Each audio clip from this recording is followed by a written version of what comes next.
Сәлеметсіздер ме, құрметті көрермендер? Өмірден өткен танымал тұлғаларды еске алу, олардың еңбегі мен шығармашылық жетістіктерін насихаттап отыру біздің парызымыз. Абай арнасында ұмытпаймыз бағдарламасы. Мен Жаңылхан Мәмежанқызы. Бүгін жазушы, фольклоршы, баспагер, этнограф, аудармашы Зейнолла Мүбәракұлы Сәнікті еске аламыз. Студия қонағы Қазақстанның еңбек сіңірген қайраткері, филология ғылымдарының докторы Төкен Мәсімханұлы. Сәлеметсіз баға? Студиямызға қош келдіңіз. Қош көрдік, рахмет.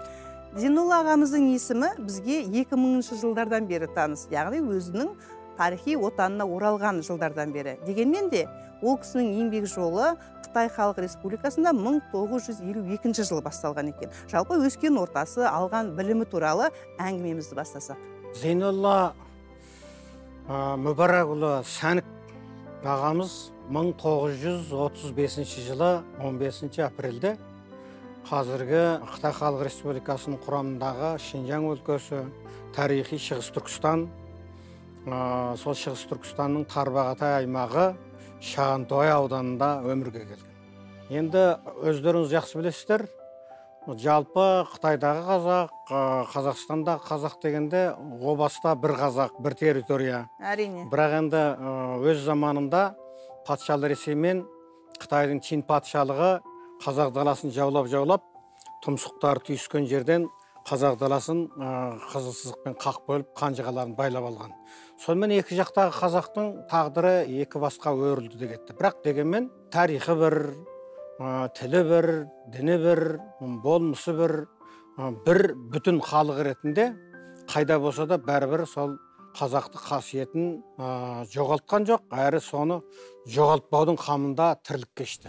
Зейнолла ағамыз 1935 жылы өмірге келді дедік. Ол кісі мектеп табалдырығын 10 жасында 1945 жылы аттапты. Бірінші классқа барды. Асықпай аттаған екен. Асықпаған ол жерде бір мынандай тарихи жағдайлар бар. Зейнолла ағамыз жарық дүниеге келіп жатқан кезең, ол Шығыс Түркістанда ұлт-азаттық соғысы жүріп жатқан кез.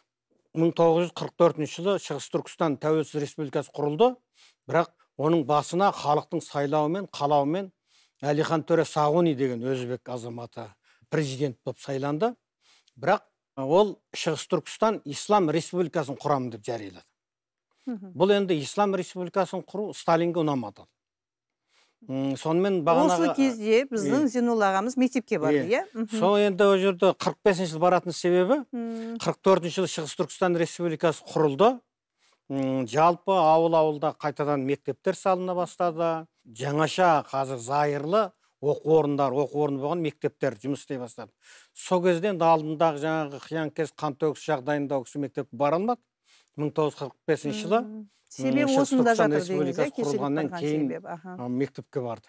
Мектепті ол кісі 8 класстық біліммен аяқтаған. Өйткені ол кезде енді жалпы Шығыс Түркістан кезеңінде болсын, одан кейінгі Қытай Халық Республикасы құрылған кезеңде болсын, мынау кадрлар өте тапшы болды. Сауатты кадрлар. Білім беру саласы болсын, мәдениет ошақтарында болсын, әкімшілік, саяси басқару салаларында болсын, кадр өте тапшы болды. Сондықтан ол балалардың 10 класты бітіріп жүруіне қараған жоқ қоғам. Яғни 7 класстық білім болса болды, жұлып алып, қажетті салаға қызметке тартып жұмысқа жеге берді. 8 класстық білімді алып шыққан Зейнолла ағамызды өзінің туған ауданындағы, ол кезде енді район деп атайды, яғни округ, 2-ші және 3-ші округтерде, ол кезде енді Қытай Халық Республикасы құрылып, оның бастауыш ұйымы жаңағы комсомол ұйымы құрыла бастаған. Сол кезде сауатты, әрі зейінді, зерек Зейнолла ағамызды апарып сол райондық, жаңағы округтық комсомол бастауыш ұйымының қызметіне шақырған. Мен орталау мектеп бітірдім. Бітіріп отырып, содан Пекинге, аралықта Пекинге экскурсияға бір бардым. Бүтін Қытайды аралатты. Соланы жақсы оқыған балалардан бір 4 баланы алып Қытайды аралатты. Сонсын оқуға бір бардым. Сол кетерімді әкем атпен шығарып кеп, алақаныма қарап, балам-ай, сенің рызығың шашылып кетіпті екен. Сен бізбен бірге болмайсың ғой. Бәлкім біздің өлімімізде де көрмейтін шығарсың деді. Өзі талапты, талантты, сауатты жас Зейнолла ағамызды Қытайдың астанасы Пекиндегі орталық комсомол комитет деген бар. Сол комсомол комитетінің партшкол сияқты комсомол мектебі бар. Соған оқуға жібереді. Қытай тілінде? Негізгі сабақ Қытай тілінде болады, бірақ марксизм, ленинизм, мао идеяларын бірге оқиды. Сонымен ол жерден де ең бастысы гуманитарлық ғылымның бәрі оқытылады. Философия, тарих, әлем тарихы, дүние тарихы, Қытайдың тарихы, одан кейін болса да енді Қытай тілі, Қытай әдебиеті бәрі оқытылады. Соның бәрін енді білімге, ғылымға сусап барған талапты Зейнолла ағамыз 2 жылға жетер-жетпес уақытында Қытай тілін өте жетік меңгеріп алады. Сонымен енді бұл оқуға енді кім көрінгеннің қол жете бермейтін ғой. Әрине, ол жерден де іс келетін, білімді болғаннан кейін жіберіп тұрады. Зейнолла ағамыздың еске алуынша, сол Пекиндегі Қытай орталық комсомол мектебінде Шинжаңнан барған өзі бір бар жоқ 10 шақты ғана бала. Жолдама бойынша Шинжаң өлкелік парткомның аппаратына бөлген. Бірақ ол кісінің бәрібір жан дүниесі руханиятқа жақын болғандықтан, жазушы болам, ғалым болам деген үлкен алдына мақсаты болғандықтан, ол кісі өлкелік парткомның аппаратына қалмай, Үрімшідегі комсомол ұйымының баспасы бар, жастар баспасы деген. Соған сұранып, сол баспаға барады. Қарап отырсақ, бірінші бұл кісі жазушы емес, бірінші бұл кісі зерттеуші ретінде келген әдебиетке деп ойлаймын. Ақындығы да бар әрине, өте кішкентай жас күнінде жазған өзінің естеліктерінде өлеңдері бар. Өлеңді жақсы түсінеді, жазады. Бірақ поэзиядан көріп, бұл кісі негізі журналистік неден бастаған қызметін. Сосын екінші зерттеушілік. Кейін прозасында осы зерттеушіліктің негізінде ары қарай жүргізген сияқты.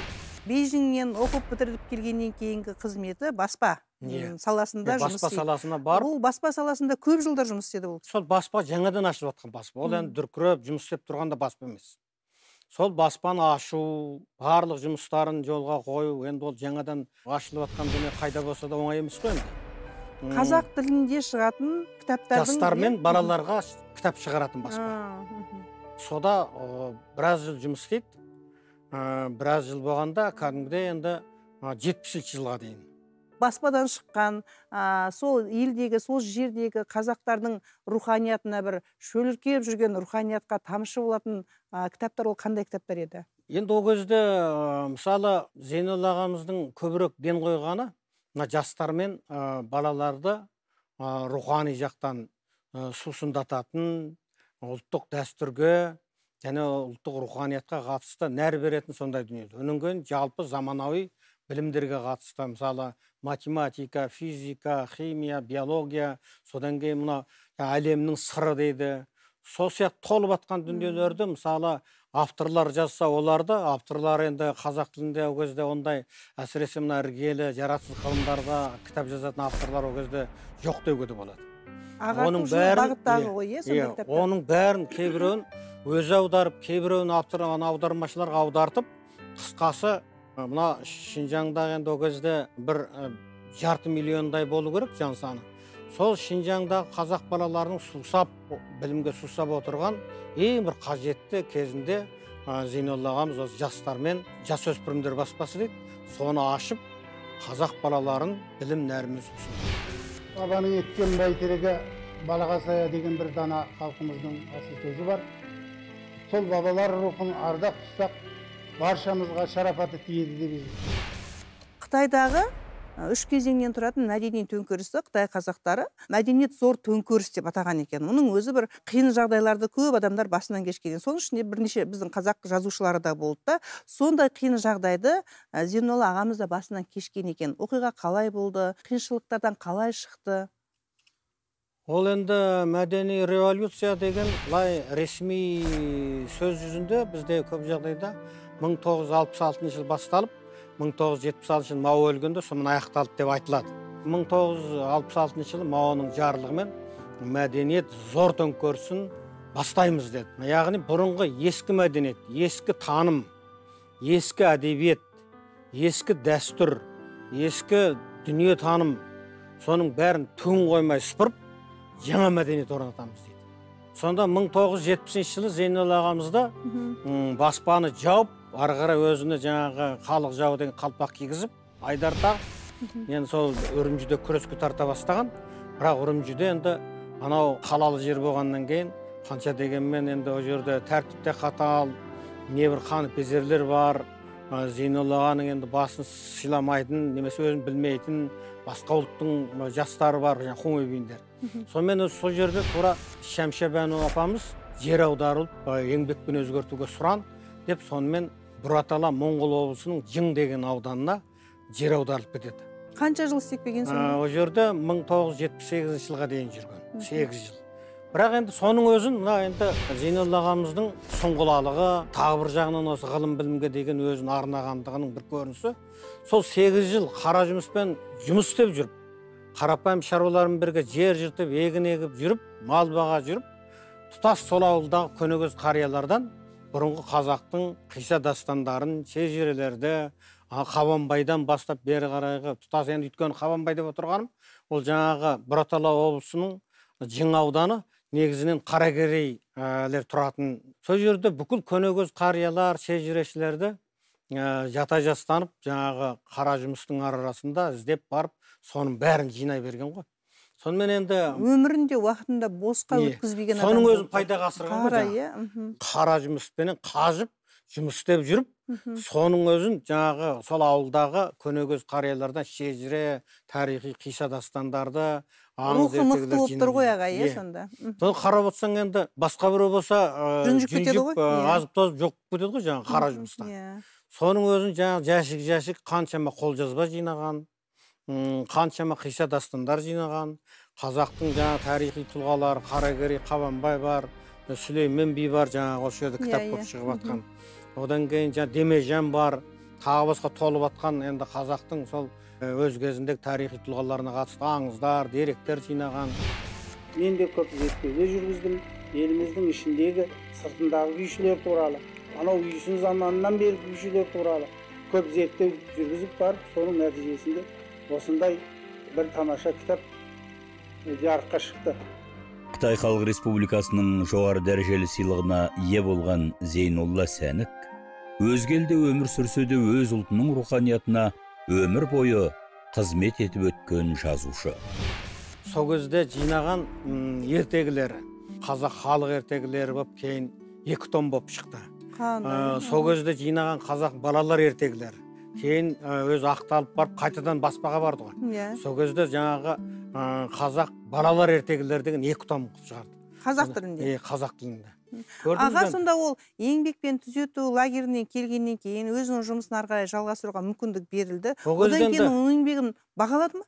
Бағалады. Өйткені 1976 жыл Мау өлгеннен кейін бір 2 жыл Мау өзі орнына қойып кетті дейтін бір Хуа деген бір Қытай 2 жыл отырды. Ол кезде енді Қытай генералдарының, маршалдарының көбінің көзі тірі.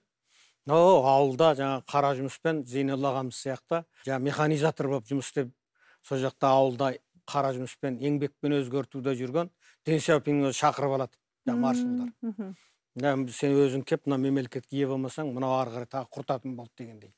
Сонымен келеді, сон 78 жылы бүкіл жаңағы генералдар, маршалдар жаңа Хуа деген орнынан алып, Дэн Сяопинді билік басына шығарады. Дэн Сяопин билік басына шыққаннан кейін болды, мәдениет төңкерісінде қателіктің бәрін ақтаңдар дейді. Кім қандай қателік өткізсе де, оны қарамай тұтас ақтап өз жұмысын беріңдер. Сөйтіп ақтады ағамыз. Сонымен ақталып, 78 жылы өзінің сүйікті баспасына қайтып келді. Сол баспада жүріп көптеген жаңағы өзінің еңбекпен түзету лагерінде жүрген бүкіл шығармаларын әкеп, жинаған шығармалардың бәрін шығарып, кезек-кезеңімен қазақ руханиятына өзінің үлесін қосып жатыр. Енді Зейнолла ағамыздың шығармашылығын 2-ге бөлуге болады екен. Біреусі көркем әдебиеті, көркем әдебиетте жаңағы атақты тұлғаларымыз туралы жазған өзінің көркем шығармалары, а екіншісі оның зерттеу жұмыстары. Яғни қазақ этнографиясына, қазақ фольклорында өзіндік бір тарихи оқиғалар бар нәрселердің бәрін зерттеп, соны жазып кітап қылып шығарып отырған. Енді қараңыз, Зейноллаға сол жердегі Қытай Халық Республикасының мемлекеттік сыйлығын иеленген адам, Біз енді Қазақстандағы өзіміз өмір сүріп жүргеннен кейін білеміз ғой, әйтеуір бір шығармаға еңбегі сіңген, керемет айтуға тұратын шығармаға жаңағы мемлекеттік сыйлықты береді. Ол кісінің Қытай Халық Республикасындағы мемлекеттік сыйлықты қандай шығармасы үшін алды? Бүкіл тұтас Зейнолланың болмысы, Зейнолланың феномені 4 бағыттан тұрады. Бірінші жазушы қаламгерлігі, яғни өзінің көркем шығармаларымен жазушы қаламгерлігі. Екіншісі баспагер, бүкіл саналы ғұмырын баспасына арнаған.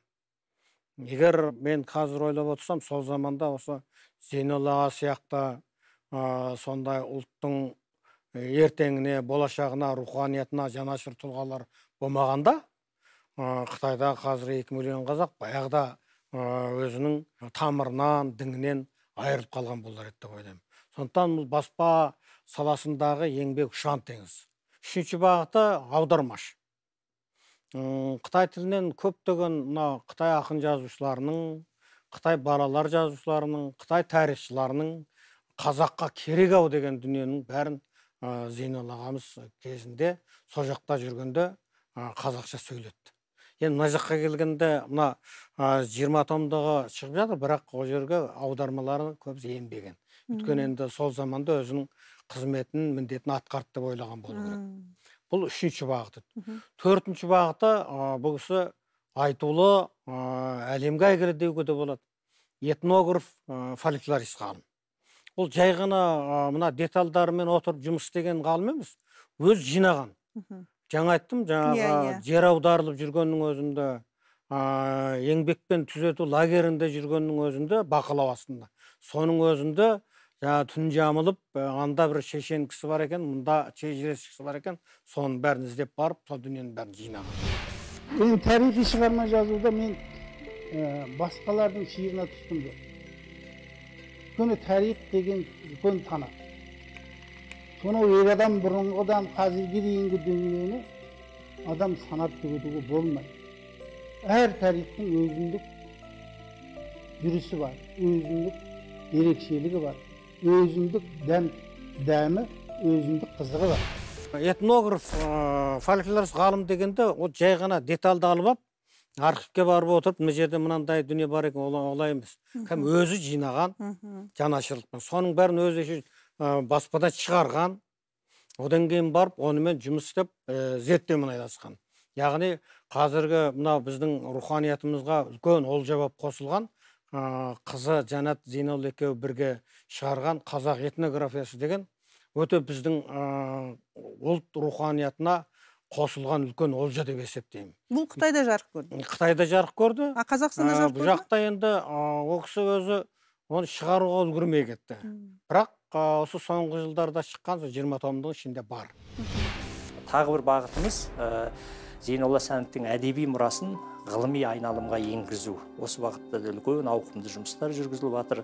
Сол Зейнолла Сәніктің шығармашылығын жан-жақты зерттеу бағытында үлкен ғылыми айналымға енді деп айтуға болады. Соның ішінде магистрлық жұмыстар, бакалавр диплом зерттеу тақырыптарын алды. Тіпті PhD докторантымызда сол Зейнолла Сәніктің шығармашылық мұрасы, соның ішінде тілдік тұлға, этнографиясы, көркемдік ерекшелігі, жаңағы тұлға концепті деген сияқты әр жанрда атамыздың өткен рухани мұрасы өте үлкен, соны ғылыми айналымға енгізіп жатыр. Мен алғайда бұрында айтып жүрмін, жаздым да, бұл енді Зейнолла феномені осы 4 үлкен құбылыстан, 4 үлкен еңбектен тұрады. Мысалы, бір ғана ол кісінің жазушылығын алсаңыздар, сол жазушылығымен-ақ тарихта қалатын қаламгер.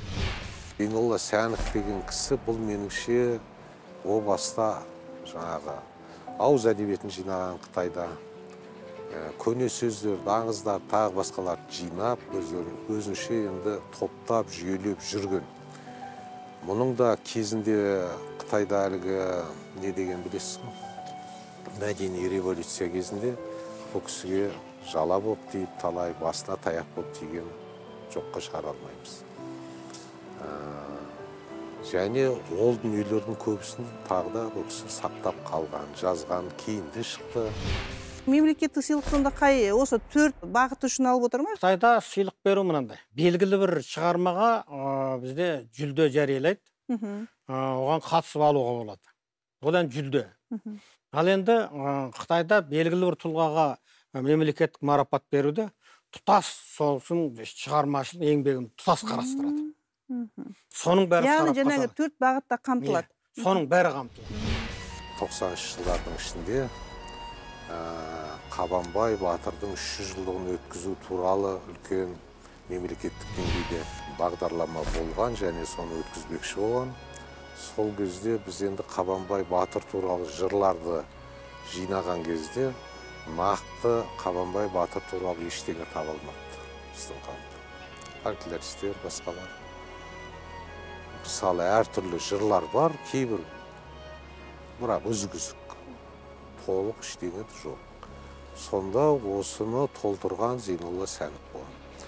Ол кісі негізі Қабанбай Батырдың тікелей ұрпағы және онан қалған талай құжаттар бұл кісінің қолында болған. Осы кісінің арқасында енді сол кездегі зерттеушілер, өткізген адамдар айтады, біз дейді Қабанбай Батырдың жаңа үлкен 300 жылдық мерейтойын абыроймен өткіздік деп. Бұл қарасақ бір үлесі, бір ғана тамшысы деуімізге болады.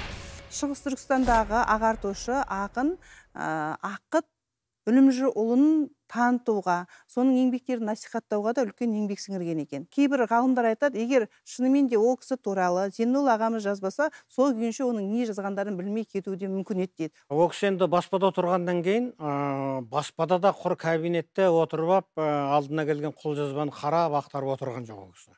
Ол кісі әр жыл сайын, жылдың мына жаз мезгілінде, күз мезгілінде іс сапарларға шығып, қазақтар шоғырлы қоныстанған аудандарға барып, сол ауданнан шыққан тарихи тұлғалар туралы деректерді, сол ауданнан шыққан ақындардың, жазушылардың шығармаларын, жыраулардың шығармаларын сөйтіп жинаумен болды. Соның енді мысалы мына іле жақта Таңжарық Жолдылы, Көдек Маралбайұлы, ол кезде енді Шарғын атамыз мына Қазақстанға тірідей өтіп кеткендіктен, ол кісіні енді жинауға идеологиялық жақтан онша мұрша болған жоқ. Бірақ Көдек ақынның сүйегі сол жақта болғандықтан Көдекті жинауға мүмкіндік болды. Соң Қожеке Назарұлы күйші, ана жақта Бейсенбі күйші, Дөненбайұлы, Ақыт Қажы Үлімжіұлы, мына жақта Қайрақбай күйші. Соның бәрін жинауға Зейнолла ағам жинау жұмысының басы қасында болды. Ол бір қосқан үлесі жаңағы Ақыт Қажы. Екіншіден, ол жерден де қазақ тіліндегі баспа дегенмен әрбір кітапты жоғары жақтағы парткомның үгіт насихат бөлімінің қарауынан өткізу керек оны. Ол жерде кімдер отыр? Қытайлар отыр ма? Қытайлар отыр ол жерде. Оларға барып соның бәрін негіздеп соны өткізу керек болады. Дәлелдеп. Яғни енді Ақыт Қажының басқа ақындармен салыстырғанда көлемді кереғарыс 4 томы жарық көрді. 4 томдық шығармалар жинақ. Енді әрине Ақыт Қажының шығармашылығы әрине толық Қытай жиналды деуге де болмас. Дегенмен басқа ақындармен салыстырғанда толықтай жиналды деп салыстырмалы түрде айтуға болады. Осы шығармаларының жиналуына, жаңағындай үлкен көлемді 4 кітабының шығуына 125 жылдығы болды ақынның. Одан кейін 130 жылдығы болды. Сол екі датаға байланысты үлкен халықаралық конференциялар, Қазақстаннан ғалымдар, Моңғолиядан ғалымдар, соның бәрін ұйымдастырып, сол Ақыт Қажының шығармашылығын, Ақыт Қажы мұраларын ғылыми айналымға енгізуге бірегей ықпал еткен адам бірі де осы Зейнолла ағамыз. Бір сөзіңізді айтып кеттіңіз, Шәмшә Бану апамыздың есімі аталып кетті. Мынау алтын басты азаматын сақтап қалу үшін еңбекпен өтеу лагеріне кетейік. Елден жаққа барсақ та барайық, әйтеуір аман қалайық деген. Ол біріншіден өте бір келелі бір ақыл, кеңес. Екіншіден оны беріп отырған адамның өзі де қара жаяу адам емес. Шәмшә Бану апамыздың өзі де ақын. Өзінде мықты кітаптары бар, жыр жинақтары жарық көрген. Екі шығармашыл адамның, екі қаламгердің отбасындағы бақытты, бірін-бірі түсініскен күндерінің куәсі болған шығарсыз. Отбасында қандай еді? Шәмшә Бану Хамзақызы деген есіммен біз осы қара таныған әліпті таяқ деп білген кезімізден бері таныспыз. Ол кісі де сол бір жағынан Зейнолла ағамыздың ықпалы болу керек. балаларға арнап көп жазатын ол кісі. Соған біздің енді балалар баспасөздің бетінде, балалардың басылымдардың бетінде ол кісінің өлеңдері, балаларға арналған ертегілері жиі жарияланып тұратын. Зекең отбасына адал болды. Баладарына тәрбиені жақсы берді. 5-6 баламыз болды. Бәрінде со жақсы оқытып, бәріне қоғамға игілікті іс жарататын азаматтар шығарды. Бәрі университетті бітірді. Соның үшін отбасылық тәрбиеде Зекеңнің көзқарасы өте дұрыс болды. Жақсы өз баласы ғана емес, халыққа да жақсы жұмыс істеді ғой. Ол енді балалар бөлімінде істегендігі үшін bütün адамзаттың мәдениеті үшін, оқу ағарту үшін керемет жұмыстар істеді. Соның үшін Зекеңнің адамзат өркениетіне қалтырған ұшан теңіз байлығы мәңгі ұмытылмайды. Мәңгі сағыныш болып тұрады. Кейінде біз мектеп бітіріп, есейіп, студент болған кезімізде ресми көркем әдебиетке құлай берілген тұстарымызда осы Шинжаңда қазақ әдебиетінің үлкен тұлғалары Қажығұмар Шабданұлы, Нығмет Мыңжани, Омарғазы Айтанұлы, Мағазы Разданұлы, Құрманәлі Оспанов, Әлімжан Қатбаев тағы толып жатқан осы аға буын ақын жазушылар, біз соның бәрін шетінен оқып, әрі өзімізге үлгі-өнеге ұстаз тұтып өстік. Соның ішінде әрине Шәмшебан апамыз өмір бойы бір жағынан жоғары оқу орнында білім беру саласында жұмыс істеді. Екіншіден осы тек қана поэзия бағытында поэзияға өте адал болды. Яғни поэзиядан кез келген газет журналда осының топтама өлеңдер жарық көріп жатты. Қысқасы Шәмшебан апамыз біріншіден Шинжаң қазақтарынан шыққан алғашқы зиялы қыз қазақтың. Ең алғаш жоғары оқу орнында оқыған қыздардың бірі. Бұдан кейін Шинжаң қазақ әдебиетіндегі аса көрнекті өзінің қолтаңбасы айқын, өте дарынды ақын болды. Бірақ бізде сол студент кезімізде, біз енді ол кезде Пекинде болдық, бұл кісілер Үрімжіде. Бірақ біз енді осы Зейнолла Сәнік ағамызбен Шәмшебан Қамзағызын бір үйде тұрады деп ойламаппыз. Өйткені енді біз ойлайтымыз, жаңа өзің айтқандай, бір үйде екі қаламгер өмір сүру деген біз елестете алмаймыз. Кейін Үрімшіге келгеннен кейін араластық. Мен араласуым былай. Бір күн қолыма америкалық бір ғалымның жабайылық және өркениет деген зерттеу кітабы түсті. Яғни не өмірдегі, ол белгілі бір ұлттың жабайылығы немесе басқа емес, өмірдегі не құбылыс жабай болып есептеледі. Не құбылыс өркениет болып есептеледі. Қандай мінез, қандай сөз, соған арналған дүние. Сіз оны қытайша оқыдыңыз? Иә, қытайша оқып болып қызықтым да, мен мына біздің қазақтың оқырмандар оқыса деп, кітапты алып ұшып, алдында бір-екі рет енді салам беріп, танысып, сөйлесіп қалғаным бар. Зейнолла ағаға апардым. Сөйтіп, жақсы екен, мен барынша өткізуге тырысам деді. Бірақ енді бағанағы ол кісінің бір кереметі, жай ғана жастарды қолдау, жастарға жанашырлық деген тек қана баспасөзбен шектелген жоқ ол кісі. Өмірде де әйтеуір балағының биті бар бір жас көрсе, соны өзінің туған баласын артық көріп, барынша қолдап, соны көмектесетін. Соны маған айтты, болды, мен енді барын өткізуге тырысам. Деді, өйткені енді өткізуге тырысам деп отырған жаңағы қазақ бөлімінің бастықтары бар, одан кейін ары қарай жаңағы үлкен үгіт насихат бөліміне барады. Бір күні маған телефон соқты, айналайын дүкен, мына кітабың өтпеді деді. Себебі мына баспа енді қанша дегенмен табыс табуды ойлайды. Бұлар енді ғылыми кітап екен, тираж жиналмайды, оқырманы болмайды. Ол бір. Екіншіден енді университет кеше бітірген жас бала осыған шама шарқы келе ма дегендей күмәндары болды деді. Сонымен шықпай қалды. Сонымен ол шықпады, сонымен ол кісі айтты маған. Сен қазір өзің дәлелдеу үшін бір роман берем деді. Сол романның өзі үлкен көлемді 2 томдық роман, соның 2-ші томы сен аудар деді. Жарайды деді. Қытай тілінен аударып қазақша. Сөйтіп енді осы менің бір керемет тумасам да туғанда ағам, әкем сияқты болды. Шәмшебан апа енді біріншіден осы Шинжаң қазақтарынан шыққан алғашқы қыз зиялы жоғары оқу орнын бітірген. Екіншіден Шинжаң қазақ әдебиетінде өзінің орны бар ақын, елге танымал. Үшіншіден, жоғары оқу орнының профессоры. Осындай жағдайда мен ойлайдым енді. Ана бұрышта оқса ары қарап жазып отырады, мына бұрышта Зейнолла өзінің түмтеңдеп шайын қайнатып ішіп отырады шығарды. Жоқ, олай емес. Қашан Зейноллаға келеді, тамағының бәрін дайындап, киімін сырттан кесе шешіп іліп, шығып бара жатса киіндіріп, жағасына өмір бойы шаң қондырмай, осылай Зейнолла ағамызды алақанды ұстаған. Бірін-бірі алақанға салған ғой, е? Балалар да сондай тату болып өсті. Енді ол кісінің мен жақсы білетін Қанат Зейноллаұлы деген баласы бар, одан кейін Жанат Зейнолла деген қызы бар. Жанат Зейнолла қызы ғылым докторы, осы мәдениеттану саласында жұмыс істейді.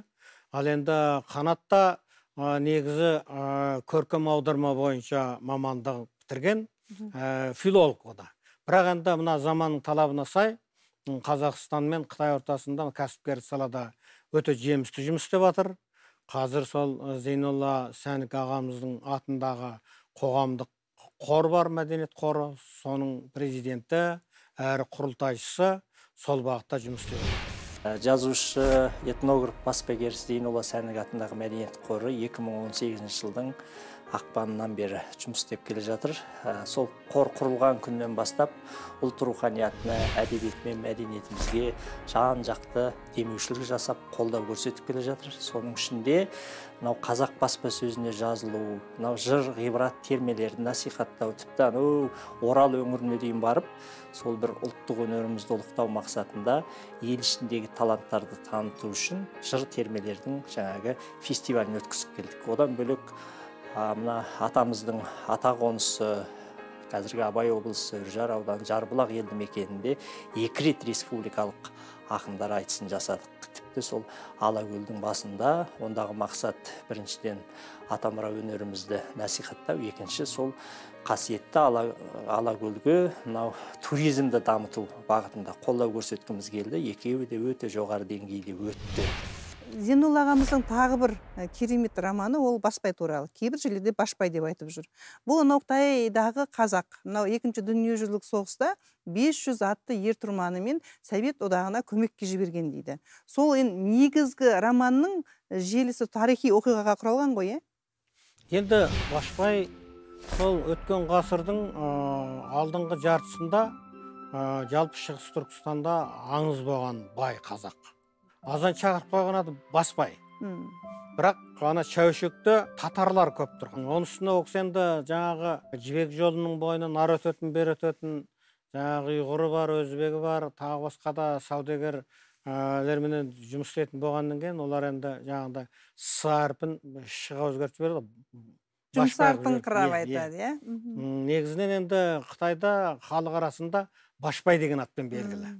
Ол кісі енді жай ғана ауылдың бір байлық қуған, мал жинағыш, сасық бай болмаған.